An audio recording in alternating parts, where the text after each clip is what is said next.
how's it going, everybody? Shaggy from the Order of Mithril here today, doing another issue of Random Reviews.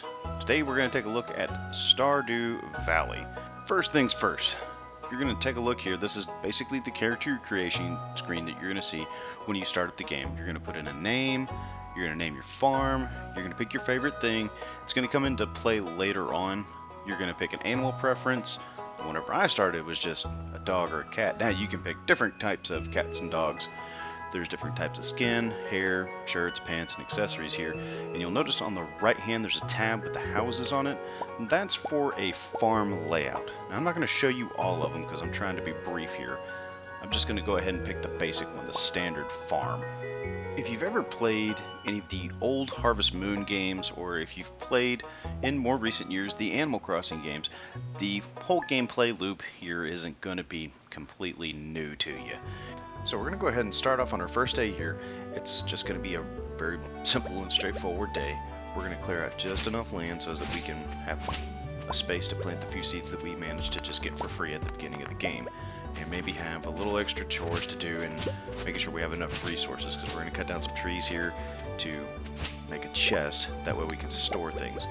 I don't think that the game is overly complicated for anybody to be able to pick up, and I find its simplicity is one of its greatest strengths. You don't have to sit here and develop super hand-eye coordination for whenever you're wanting to play something like a first-person shooter. It's not a thinker. You're not going to have to sit here and rack your brain trying to solve puzzles, whether they be logic puzzles, environment puzzles, whatever. I don't think that it's about building your skills up down certain trees like in RPGs, trying to figure out which kind of build you want to have. I love the simplicity of this game. Like any other farming simulator out there, the seasons are going to change, and that's going to change what you can plant on your farm, the schedules of the townspeople, the type of fish that you're going to be able to get in the rivers, the lake, and the ocean. It's also going to change what type of festivals are going on and whose birthday it is, obviously, since it's going to be changing the time of the year. But I think that each season is distinct, not just in the way it looks, but also in the way that the music is done for it. The townspeople that we're going to meet in this game are pretty commonplace for this type of game. You're going to have a doctor, the mayor, you're going to have the kindly general store owner that sells you the seeds, things of that nature. But I feel like these characters kind of make you want to get involved with them a little bit more than some of the games I've seen as of late for this genre. I haven't really cared about getting to know the townspeople since Harvest Moon 64, to be completely honest with you. But I feel like even now, the characters that are in this, I feel like I want to, be involved with them a little bit more than what I even did back then. As I'm sure you can tell by now that I have a set of tools in my pack right there. In true fashion, like you would see in other games, you can upgrade those tools provided you have the money and the resources. They go from your regular tools up to bronze, to steel, to gold, and then to iridium, and they all change color so you can tell, and they do function differently as they get upgraded, from being able to do a single spot to being able to do multiple spots. You'll also grow more efficient with them, so you'll waste less energy. As you can tell by my energy bar on the bottom right corner of the screen, that it is pretty empty just after doing the few things that I have in the game. That will increase as you find star drops, which will increase your energy, and as you use the tools you become more proficient with them, which will take less energy for you to use them. There are several different types of activities for you to do in this game. I know it's a farming simulator and it doesn't look like it's overly complicated, but there are several things for you to do. One, you can plant seeds, different times for each season obviously. You can raise animals on here as well, so you can do cows, pigs, chickens, goats, rabbits, ducks. There's even a cool little thing that can happen if you have chickens on your farm. A witch can curse your chickens and they'll become black-feathered and red-eyed, and they'll lay what they call void eggs, which sell for more money, or you can make void mayonnaise from them. Yes, the creator Eric Barone has a little bit of a funny streak in him, but you can also go fishing. You can catch different types of fish depending on where you're fishing, like the lake, the river, the ocean. It will depend on what type of fish you're going to get, and it also depends on what season and what the weather's like. You can also go mining in this game, and mining has a little bit of that action adventure style of gameplay. You can go into the mines and you can bust open rocks and look for precious gems like diamonds, sapphires, emeralds, things like that.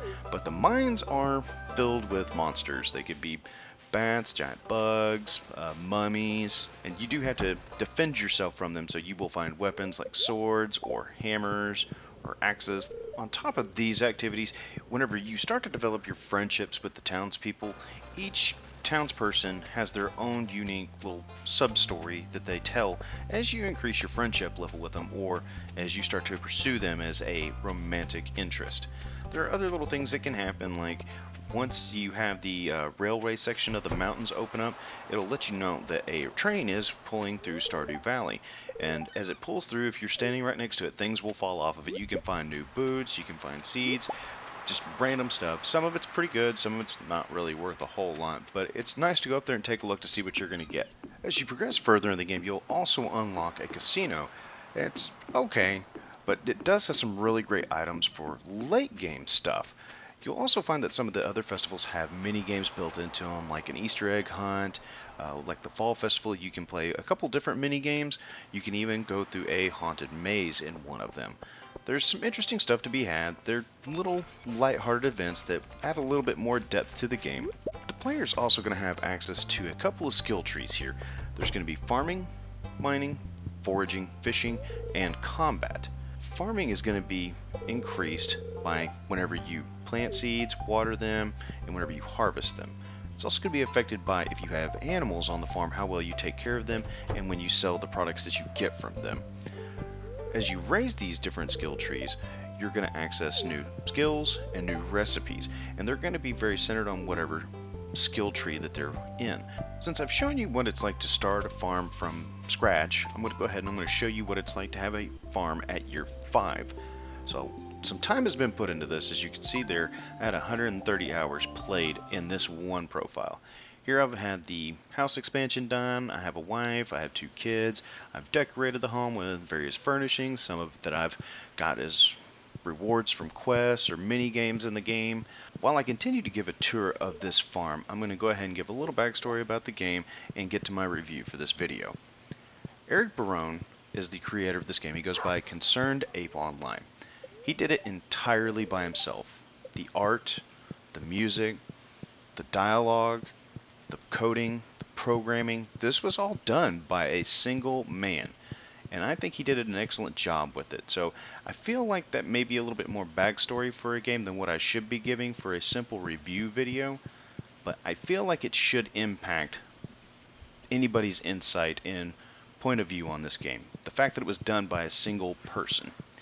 One of the interesting things is Eric Barone was a 9-to-5 guy until he released this game.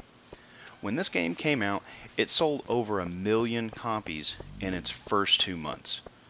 He went from being a 9-to-5 guy to being worth $34 million.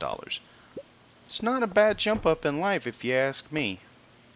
With the amount of time that I've sank into this game, with the incessant pull to come back to it, I know it's a good game. I know it has me hooked. I feel like there's always a way that I could do something different in this game, even with its simplicity. There's a new way I could go about building my farm up. There's a new layout that I could be playing on a farm. Like, this is just the standard farm. I could be playing on the one that's meant for mining. I could be playing on the one that's meant for river fishing. I can play it as a boy or a girl. I can have different love interests in the game. There's different ways I can let the festivals play out. And the fact that Eric Barone is still putting out content for free for this game, there's always something that's being added to it. And even being able to play online with a couple of buddies, seeing as how it has co-op now, I would easily say that this game is a must-play for anybody that has their interest piqued for it. It is not currently on Game Pass, but it is purchasable through the Microsoft Store for $14.99.